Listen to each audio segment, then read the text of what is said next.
Hello, my name's Lou from So Need a Drink Kits and Workshops, and this is the instructional video to make the peg bag. Thank you if you bought a kit from me. If you need any help at all, don't hesitate to get in touch with me via the website contact form.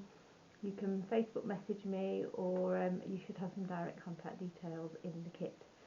So this is what we're going to be making.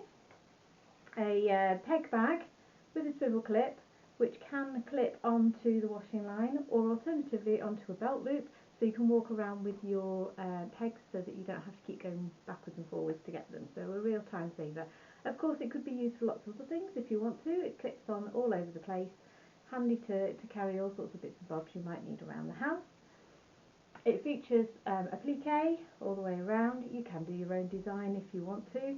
And you can just do straight stitches around using a straight stitch and a standard corner method, but there is a separate video to show you how to do free motion embroidery if you fancy having a go, and this is a really good little project to have a go with that. You can add little leaves, for example.